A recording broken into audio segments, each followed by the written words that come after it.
খাবার বাড়িতে চলেই আসলাম। আমার মা আমার আর আমার হাজবেন্ডের সব থেকে পছন্দের খাবার রান্না করেছিল। তেলাপিয়া মাছ ভাজা, গুড়া মাছ চচ্চড়ি, এটা হচ্ছে কলই শাক ভাজির সাথে ধনিয়া পাতা ভর্তা আর বেগুন ভাজা। আমার আর আমার হাজবেন্ডের খুবই পছন্দের খাবার। যাই হোক, এটা ছিল পরদিন সকালে বাবার বাড়িতে প্রথম সকাল। ঘুম থেকে উঠে দেখি আমার বাচ্চা দুটাকে খুঁজেই পাচ্ছি না। এরপর চলে এসেছি আমাদের ঘরের পিছনে বালুর মাঠে। এসে দেখি তারা দুই ভাই দৌড়াদৌড়ি করছে বালুর মাঠে। কয়েকদিন আগে মালয়েশিয়া যে আমার যে চাচুকে দেখিয়েছিলাম না, আমার সেই চাচুর দুটো রাজকন্যাও ছিল এখানে।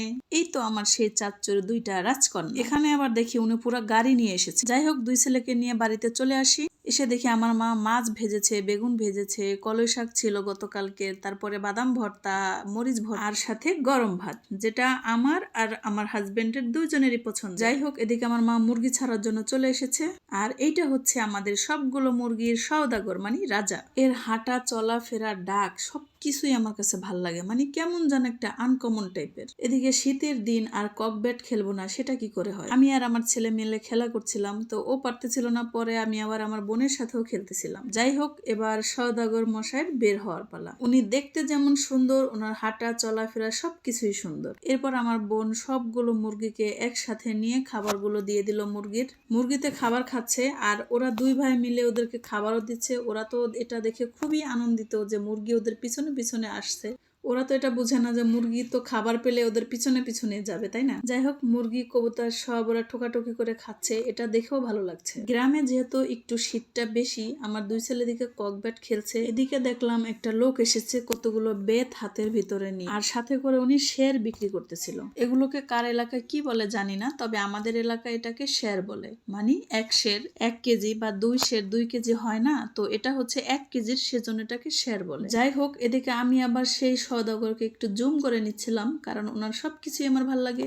যেহেতু দুপুরবেলা হয়ে গিয়েছে, মা আজকে কুমড়ো শাক আর মেথি শাক একসাথে মিক্স করে রান্না করছে। তরতাজা শাক তুলতে আমার অনেক ভালো লাগে, সেজন্য আমি তুলে নিচ্ছিলাম। আজকের মেনুতে ছিল পেঁয়াজ কলি দিয়ে, ফুলকপি দিয়ে ভাজি, পাঙ্গাস মাছ ভুনা আর সেই শাক ভাজি, সাথে ছিল মাছ ভাজা, বেগুন ভাজা। এরপরে বিকালে চলে গিয়েছিলাম আমরা আমাদের জমিতে, মানে আমাদের জমিতে কি কি আছে সেটা দেখার জন্য। এই জায়গাটা যে দেখা যাচ্ছে, এখানে কিন্তু এই রাস্তাঘাট কিচ্ছু ছিল না, শুধু বিল ছিল। এই হচ্ছে আমাদের স্কুল, আর এই হচ্ছে রাস্তা। আর এখন যেটা দেখা যাচ্ছে মসজিদের পাশে, ওখানে হচ্ছে আমার দাদার কবর। যদিও হাত দিয়ে দেখাতে হয় না, তবুও আমি দেখানোর জন্য হাত দিয়ে দেখিয়ে দিলাম। যাই হোক, এবার আমরা আমাদের জমিতে চলে যাচ্ছি, যেখানে অনেক ভুট্টা গাছ লাগানো আছে সেটা দেখার জন্য। এই পরন্ত বিকেলে ক্ষেতের আইল দিয়ে হাঁটতে আমাদের ভালোই লাগছিল। 3 বোন যাচ্ছি, আমার মেজো বোন এখনো আসেনি, ও আগামীকালকে আসবে, তো এই জন্য আমরা 3 জনই যাচ্ছি। যেতে যেতে এই ধনিয়া পাতাগুলো দেখে থমকে দাঁড়ালাম। যেমন তার ঘ্রাণ, তেমনি তার সৌন্দর্য। এগুলো অবশ্য বিক্রি করবে না, মানে এগুলো হচ্ছে মানে বিচি বানাবে, তাই এই গাছগুলো উঠাই নেই। বিচি বানাতে হলে তো এই গাছগুলো আরো বড় হবে, আর এগুলো নিচে থেকে পাতা নিয়ে খাওয়া যাবে। এরপর চলে এসেছি আমরা আমাদের ভুট্টা খেতে। মাশাআল্লাহ মাশাআল্লাহ, ভুট্টাগুলো এত সুন্দর হয়েছে, খুবই সুন্দর হয়েছে। পাশের ক্ষেতের ভুট্টাগুলো দেখলাম তেমন একটা ভালো হয়নি, এটা আরেকজনের জমি, কিন্তু আমাদের গাছের মানে আমাদের ক্ষেতের আর কি ভুট্টাগুলো ভালোই হয়েছে। এরপর চলে এসেছি আমরা আমাদের মরিচ খেতে। এখানে এসে দেখলাম আমাদের মরিচ গাছটি তেমন একটা ভালো হয়নি। আমার বাবা বলতেছিল মরিচ গাছগুলো লাগিয়েছিল, এরপরে নাকি প্রচুর বৃষ্টি হয়েছে, যার কারণে সবগুলো বিচি ধুয়ে মুছে চলে গিয়েছিল। ভেবেছিল ক্ষেতটা ভেঙে ফেলবে, তারপরে আবার কি একটা মনে করে আর ভাঙেনি। যাই হোক, এটা ছিল বেগুনের জমি, আর এই বেগুনের জমির ভেতর দিয়ে আমরা আস্তে আস্তে আর অনেকটা দূরে চলে যাব আমাদের আরেকটা জমিতে। এখানে যেহেতু কিছু বালি ছিল, এই বালির উপরে আমরা উঠে গিয়েছি জমিটা আরো সুন্দর করে দেখার জন্য। এটার উপরে দাঁড়িয়ে খুবই সুন্দর করে দেখা যাচ্ছিল। আর আমার ছেলে ভালো পেলে তো কোনো কথাই নাই, ছোটটাকে আনেনি, ওর বাবার সাথে, আর বড়টা এসে জুতা টুতা খুলে পুরো বালুর ভিতরে হাঁটতে শুরু করেছে। আর এখন যেটা দেখা যাচ্ছে, এই যে হলুদ জায়গাটা, এটাই হচ্ছে আমার বাবার সরিষা ক্ষেত।